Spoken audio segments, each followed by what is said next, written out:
This is Gareth Southgate, and this is the Three Lions podcast.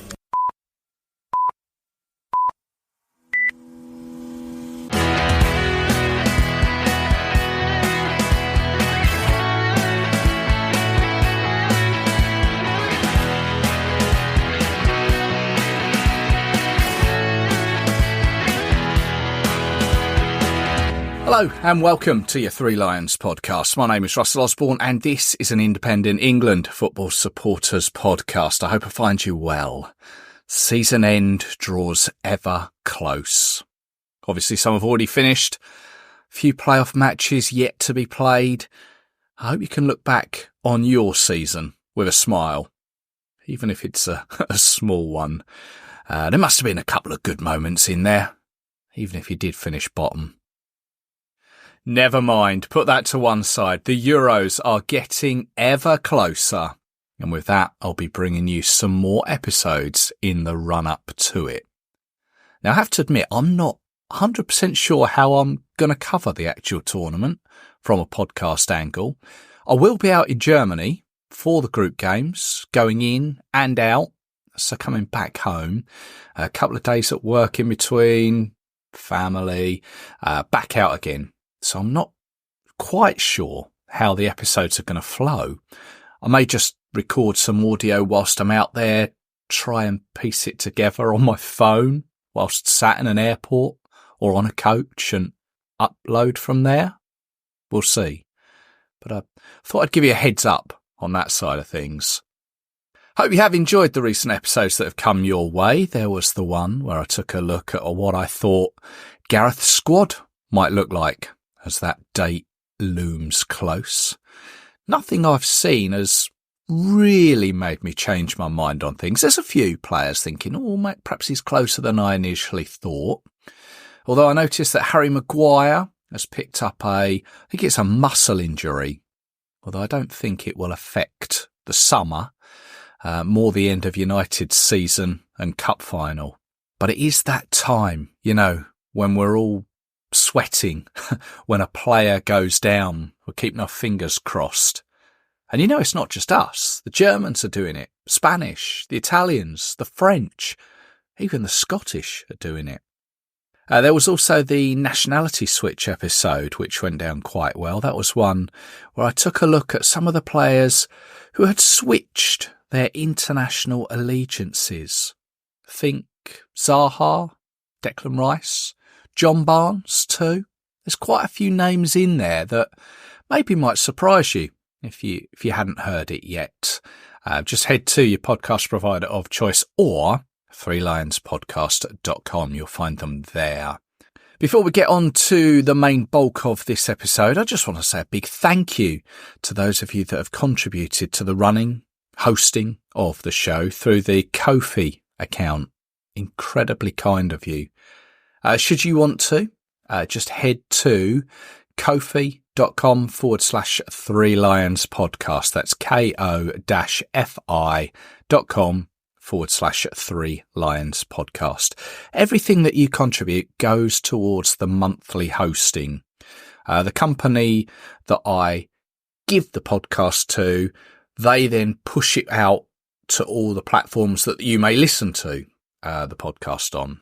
Also the threelionspodcast.com domain name as well. So once again, thank you very much.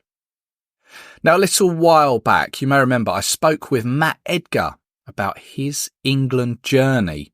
That's still available at your podcast provider of choice. It's a good listen. Well, here I am pleased to say I have another in that series.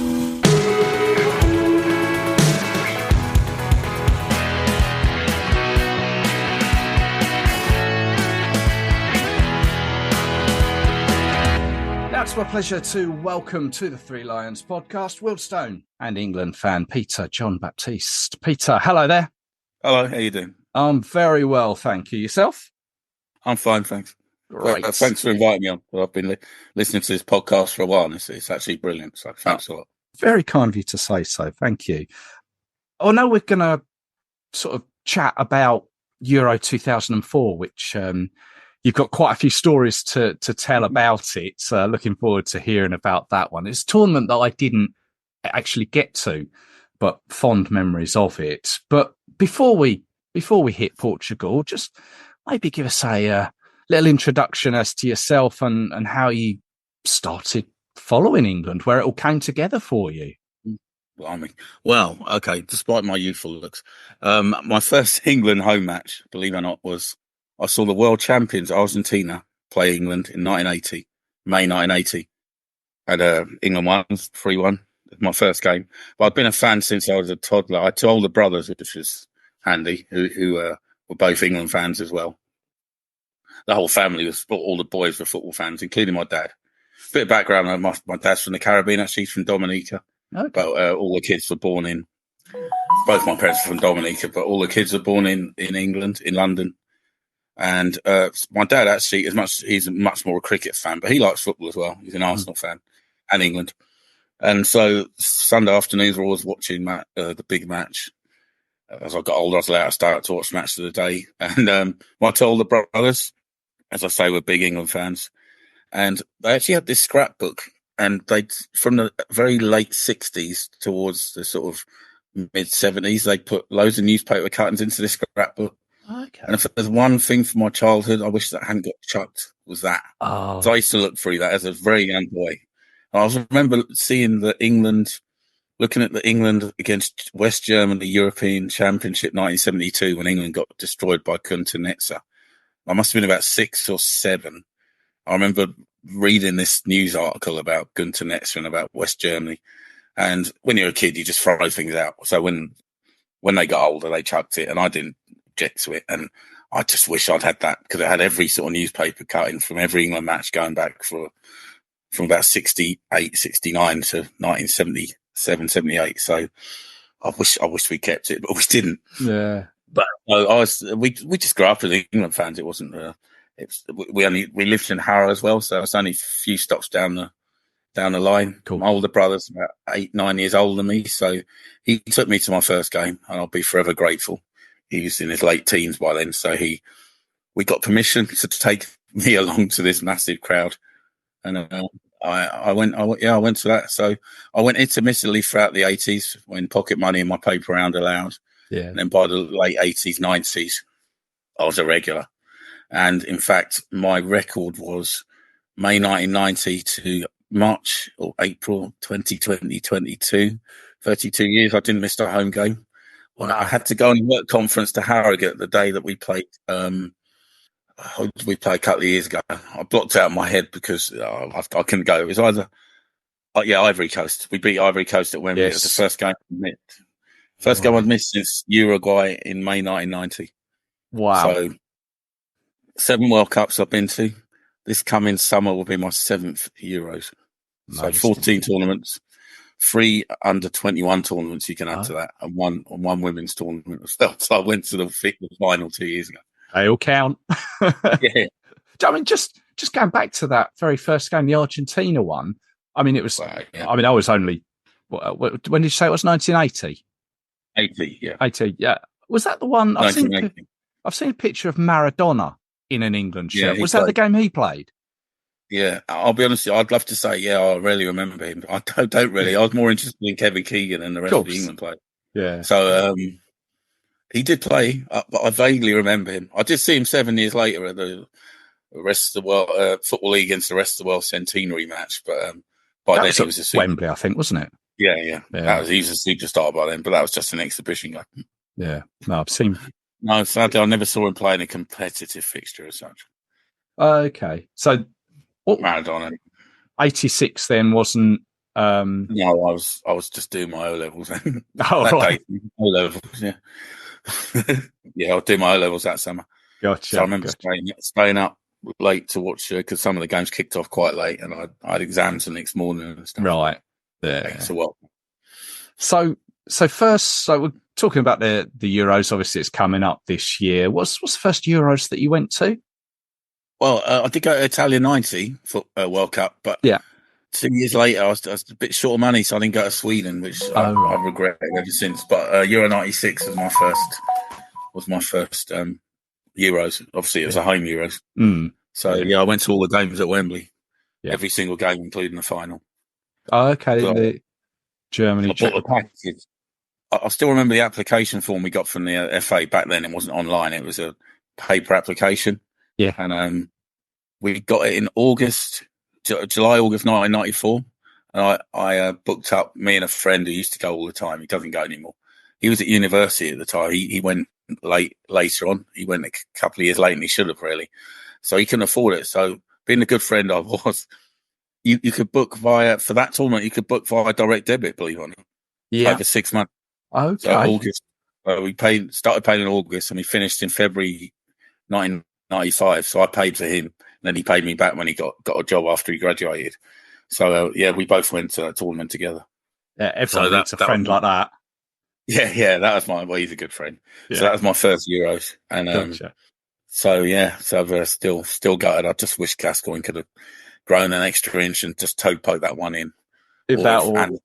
Anderson hadn't hit the post. That's the one, yeah. Anderson hitting post, yeah. Could have been the finals there, couldn't it? And against the Czech Republic, that was a distinct possibility to win that on home soil. They had a good run, but I think we'd have been too much in the final, especially at home, and the emotion and everything. I think we'd have won that one. Yeah, I think you're right. Well, let's fast forward. What would that be? That would be another 8 years to Portugal. Yeah. So I'm trying to stretch my mind back to remember how we got there, and I haven't got it to hand. Turkey. Remember the Turkey game? We drew 0-0 in Istanbul. Yes. I've done an episode on. No, we smashed over the clock. That's right, of course. Yeah. So I heard that. That was the one where they threatened against them. Yeah. That's right, where they nearly went on strike. So go on and take us to Portugal and the memories there for you, and what happened. Well, I don't wish to keep going back to Italian 90, but a Wheelstone fan friend of mine, I'll name check him, even though he's Scottish, Dave Parrish. He'd been to 9 games in Italian 90, and when he came back with all these tales, I was really jealous. So I went to Italian 90, but I just saw some of the England game. Yeah, I did go to 2 extra games: Brazil, Costa Rica, and West Germany, the United Arab Emirates. But he'd been to 9 games in about just under 2 weeks, and I was really jealous. I thought, one day I want to do a one-man tournament where I just try to get to a game every day. Right. And Portugal rolled around. By then I was a bit older and I had a bit more money. Portugal's not a massive country compared to some of the ones that tournaments take place in. Plus the fact that tickets were fairly easy to come by. It wasn't that difficult to get tickets. Not like now with the world and his wife. England brought a lot, but not many other teams did bring many. So I put my mind to it, and by then the internet was well up and running. Euro 96, the internet was in its infancy, so it was a phone line, if I'm not mistaken, if you wanted extra tickets, and it was always engaged. But Euro 2004, you could get tickets online. So I managed to get a few before the tournament, and some I didn't, but I was hoping I might get some over there. And so off we went. I went on my own, but I met friends there, if you see what I mean. Yeah. And so off we went to Portugal. I remember the night before, the Friday, the day before the tournament started, landed in Portugal in the afternoon in Lisbon.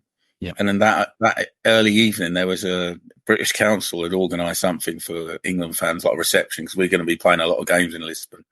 And anyone could go. It wasn't like, no invite. So there was quite a few England fans there, and a few local dignitaries. Free alcohol. Right. And so that was a good start to the tournament. And that finished about 8-9 o'clock, and then we all went into the city centre for a few beers. But I had an early start the next day because I was off to Porto for the opening match, which was Portugal against Greece. I didn't have a ticket, but I was going to go up there and maybe hopefully get one if I could, but I wasn't going to pay silly money. If not, I'd just enjoy the atmosphere and then come back. So I'd already bought my 3-week rail pass, which was only about £120, believe it or not. Wow. So you could travel around the whole of Portugal for £120 for 3 weeks. And then in the morning, I just went to the train station and I booked my, because you still had to reserve a seat on the intercity train. So up I went to Porto.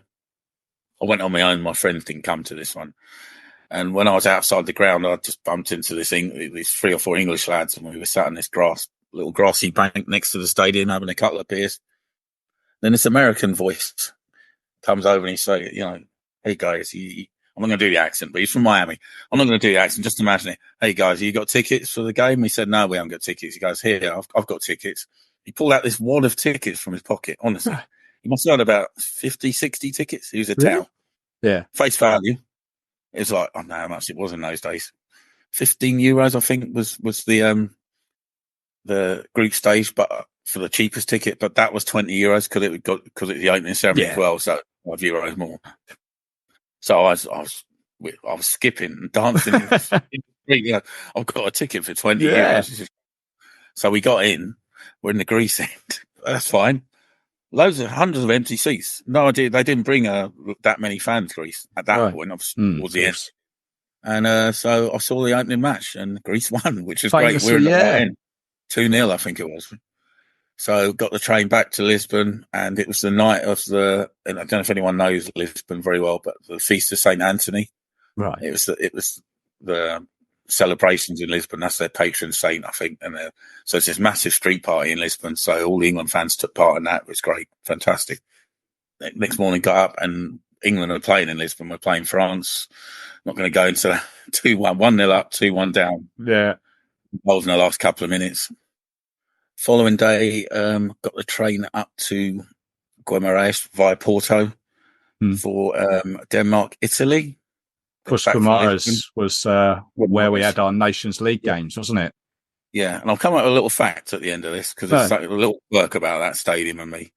So back to Lisbon, because what there was an overnight train that used to leave at 1:45 from Porto.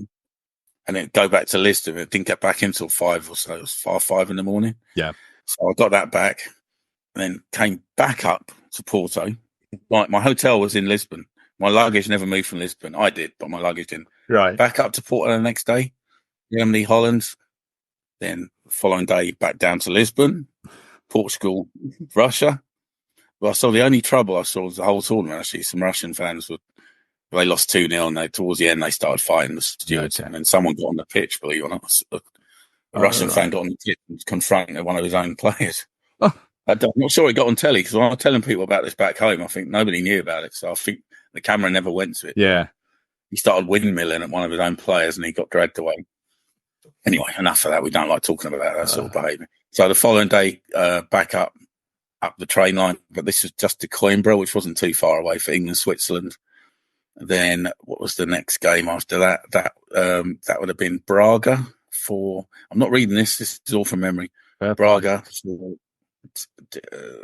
That's the stadium that's cut into a big hill. I was going to say, that's one with no or stands behind each goal, is it?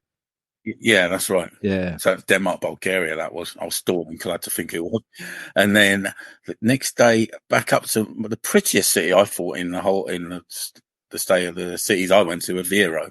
Not my favourite city, but maybe the prettiest, down by the docks. It's really lovely. Okay. And that was the game of the tournament.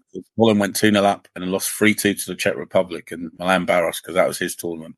Right, top goal scorer. Now, this is my organisation up to this point have been fantastic. What I've forgotten is that's a Saturday night. So now I go to the train station in Porto to get my overnight train back. Doesn't go on Sundays. It's now Sunday morning. Right. 4-1 on Sunday. No train. So I'm looking at the board and thinking, why is there no train? It's not showing up. And I clock, oh no. I've not got a hotel, not got anything. So I've got to stay up. I'm knackered. No-nighter. For 8 nights, 8 days I've been doing this now. I'm absolutely shattered. I've got to stay up all night. And I found a bar, which isn't hard to do in Porto. Found a bar, great city, by the way. And but I was absolutely knackered. So by 4 a.m. I was hanging. I thought I'd better get back to the train station because I'd fall asleep and miss my train back. So I got back to the train station, slept all the way back to Lisbon. Yeah. Shower, change of clothes, not going to bed because it's now Portugal versus Spain. And I'd managed to get a ticket for this. Yeah. Online previously, so it's only about €40 to see like the Iberian derby in a major tournament. The host nation, yeah. And Portugal won, and it flashes up on the scoreboard at the end of the game with the group because Greece have either drawn or won, which means that Spain are now out, and this massive cheer goes up in the stadium from all the Portuguese fans. Yeah, so they basically knocked out their local rivals. Yeah, so that was a good day. And then the following day, that's at the stadium in Lisbon, but not the stadium of light. This is the Sporting Portugal stadium, Sporting Lisbon stadium. Yeah, the green one was. Yeah, the one that the Benfica fans call the bathroom. They call it because do they? It looks a bit like a bathroom.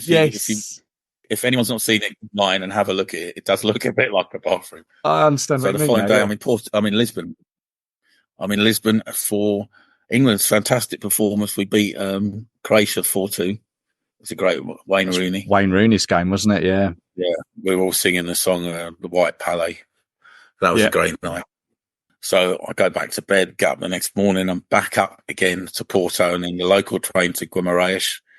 And when I arrived, a friend of mine, he hired a car for this one. He drove up, Derby John Darrington. Right. He doesn't go to England anymore, but he arrives with some terrible news because an England fan had been stabbed to death the night before in Lisbon by a pickpocket. I'll never forget his name. His name was Stephen Smith, a Wolverhampton Wanderers fan. He's about 27 or 28. Never forgotten that. So that put a right dampener on the tournament, really. It's really terrible. Wasn't aware of that, I have to be honest. Oh, yeah. It's awful. So, and that was just off Rossio Square where I'd been. Me and my friends had been, but we'd left. And then later on that night, he got murdered. A pickpocket did it. But anyway, so then Italy against Bulgaria.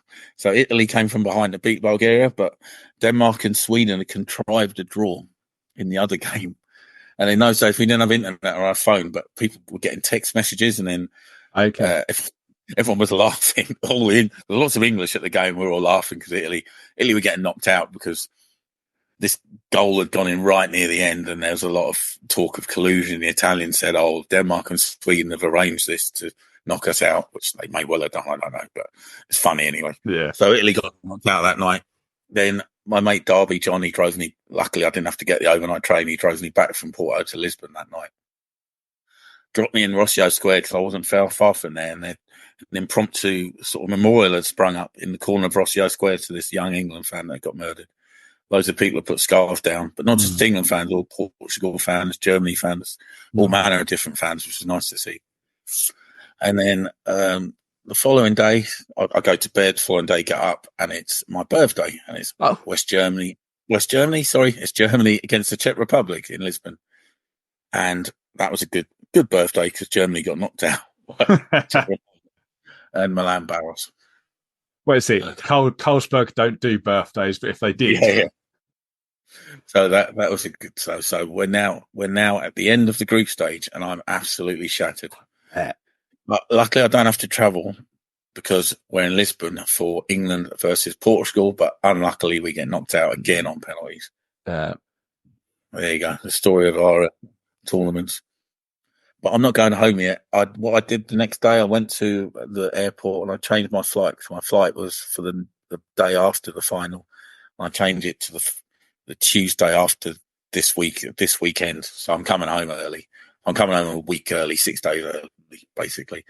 And then that night it's France against Greece in Lisbon, where I see the great Zinedine Zidane for I think possibly the last time I ever saw him play. But they get knocked out by Greece, which I celebrated. And then the following day, I've got my first free day since I arrived in Portugal. How did you spend that? Sightseeing or sleeping? No, I was up early and I went out walking and I went to the aquarium and I went to the fan park and I watched Holland play Sweden, which was down in Faro. That's why I didn't go to it. Okay, I've been there before because England played a friendly in Faro in February, and I'd done that stadium and I wasn't going to go all the way down there and then all the way back to Lisbon. It's a long way.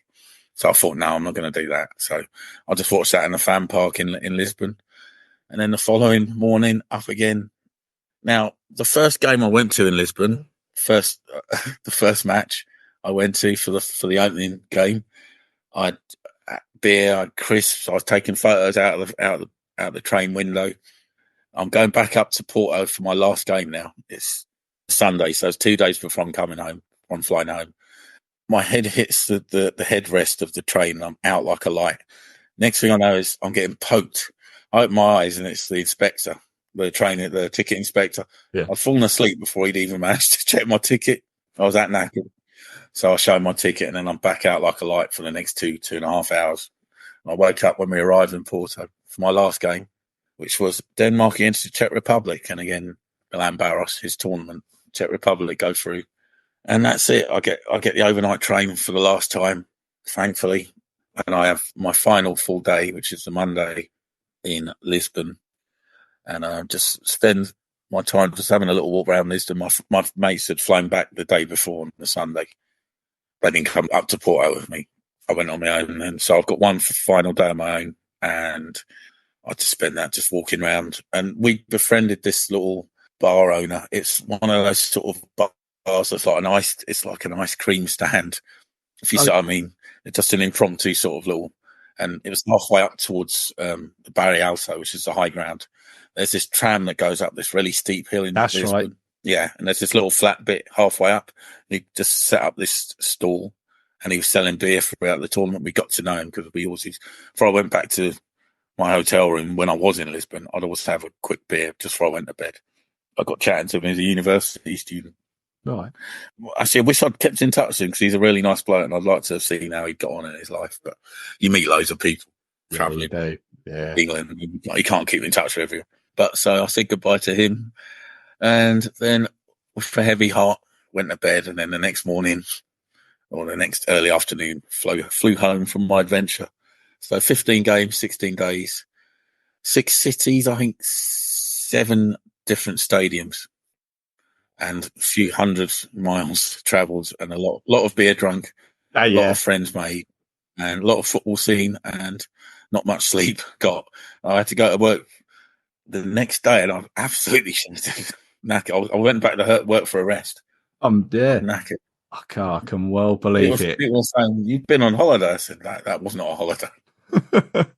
Sounds like a good laugh, a good experience, one of those sort of life experiences, and great man.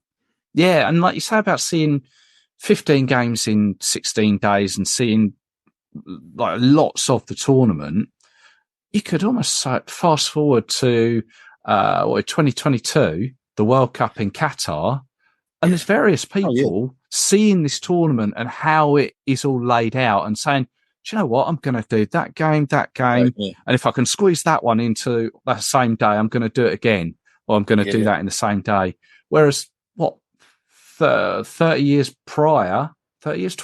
sorry, that you'd been doing like pretty much the same. You're trendsetter. Yeah.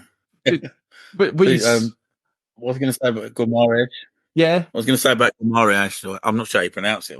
I should do, because you're there enough. That stadium has only hosted 4 international football matches in its history. I've been at all 4 of them.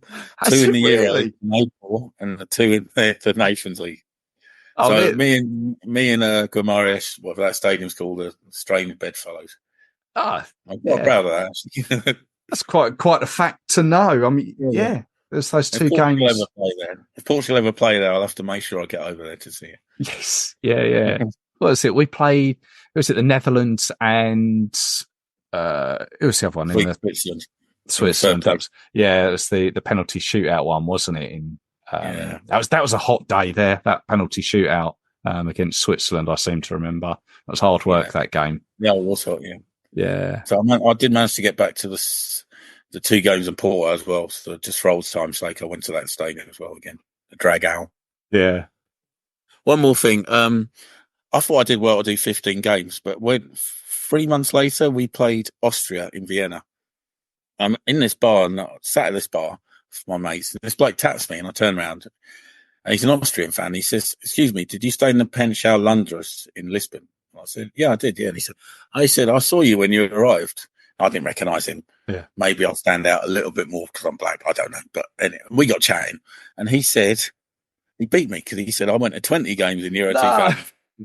What he did, he hired a car. Well, I was lazy. I trained for it. So he managed to go to 2 games in a day a couple of times. He went to Guimaraes and Porto a couple of times. We saw, and he stayed a bit longer. So fair play to him. I had a photo with him, and we did keep in touch. In fact, talking to Euros, in 2008, we didn't qualify because Wally was the properly, etc. Yeah. But I did go to an Austria game with him. Okay. We kept in touch. Went to an Austria game. Austria-Croatia we went to together. Nice. So as I say, you do meet people in these trips, and you become friends with them. Yeah. Great story. I was impressive that he'd done a few more games, 20 games. Fair play to him. Got it in the time that we've got left. Let's look towards the summer. What's your feelings going towards it? And will we? Okay. Yes, and we can, and it's in the luck. I think there's 3 or 4 teams that can win this. Mm-hmm. We're one of them. France, Portugal, and a resurgent Germany. Yeah, and they're playing at home. And I honestly think with the players we have, notwithstanding our defensive issues, which do worry me, but I mean that's only if we can find someone who could play alongside Stones, because Kyle Walker's brilliant. Yeah, and unlike a lot of people, I actually quite like Pickford myself. Pickford's not really letting him down that much. No, very true. Really, he's not really. He's made the odd wicket for Everton, but for England, he's been fairly reliable. Yeah. But if we can sort our defence, I know it's only 3 months or 2 months to go, so to say we need to sort our defence. There's not long to do it in. But look at our players. With Kane up front, we got Bellingham, we got Foden, we got Saka. Declan Rice had a brilliant season. Maybe we need to decide who's going to play in midfield. That's the one other space. Central defence and central midfield, maybe alongside Rice. But apart from that, I think we could win it. We just need to believe it. And our manager, as much as I'm not going to sit here and criticise him, we do need him to be a little bolder, I think, and believe it as well. And if we can just I remember the late, great Johan Cruyff, he always used to say something that if you can win anything if you play without fear. And I just feel that we got the players. If we play without fear, we can win this tournament. But sometimes there always seems to be something just holding us back at the back of our mind. We need to sort of sit back now. We scored a goal, sit back. We don't need to do that. No. And I think with the mentality of Kane now, I know he did it in the league in Munich, but Kane playing at Bayern, you got Bellingham at Madrid. You got players who are doing really well, like Rice, and you got Foden who wins every season. He's winning trophies. They got to believe they're good enough to do this. Confidence. Come on, for God's sakes, we got to win something in our lifetime. I'm sick of hearing about 66. Yeah. As much as it was a great time, but I'm sure it was. But we've got to move on from 66. Let's hope and this is the team. This is the side to do it. This is possibly I've been watching England a long time. Probably the best side we've had. And Gascoigne is my hero, but this is possibly the best side we've had. Let's hope so. Just sort of looking back onto that Portugal tournament and this one, are you taking in any other games in Germany? You already thought, right, I'm going to this one. I'm going to squeeze a few more in. This time. No, I'm just going for England games this time. So, in fact, group stage, I'm going there and back, and then I'll be going touch wood. I'll be going back out for the quarter final and coming back for the final. I don't want to jinx it, but about 8-9 months ago, I actually did book a flight for the day after the final from Berlin back to London. Yeah. I got it for only about 40 quid. I thought it's worth a gamble. It could be chaotic trying to get home if we did get to the final. So I thought, it's a gamble worth taking because we've got a good side and you never know. Yeah, you're not the only one. I know a few other people have done that. I kind of wish that I had as well. I kind of wish that I'd thought to myself, sort that out.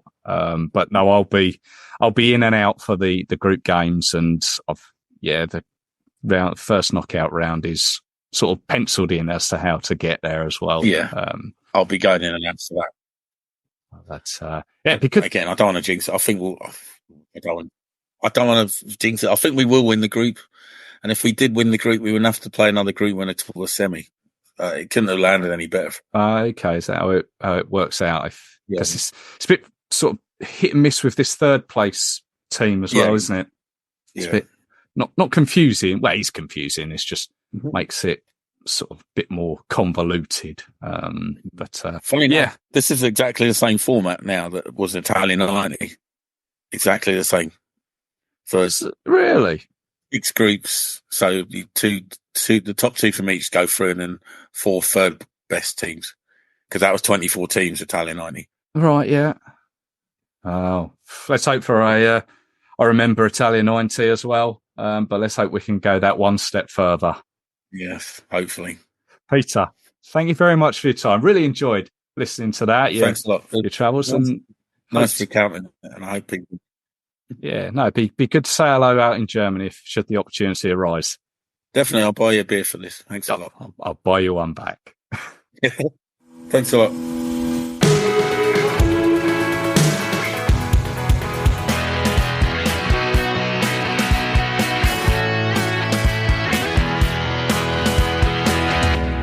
Thank you very much to Peter there. Some great stories. I remember as a kid having scrapbook of newspaper cuttings. There were league tables I had in there, headlines and old black and white pictures. I wonder what the kids do now. Newspapers aren't really a thing. You can't really print off internet pages. Well, you can, but I can't imagine people do. Euro 2004 was one of those tournaments that I remember. It was one where I'd just moved into my first flat. I remember watching some games at home there with friends round. I remember watching some down the pub. It's one of those tournaments where I can pinpoint and picture where I was in life. You may remember I did do a series looking back at previous Euros and World Cups, where I spoke with people who were there. And I did do one back in 2020 with Manchester United and England fan Mike Curtis. It was all about his experiences in Portugal. It's episode 94, if you want to relive it. Seems quite a while ago now, that. But go check it out. It is good. I enjoyed doing those whole series. And I'll be looking back over Euro 2024 later in the year in a similar fashion.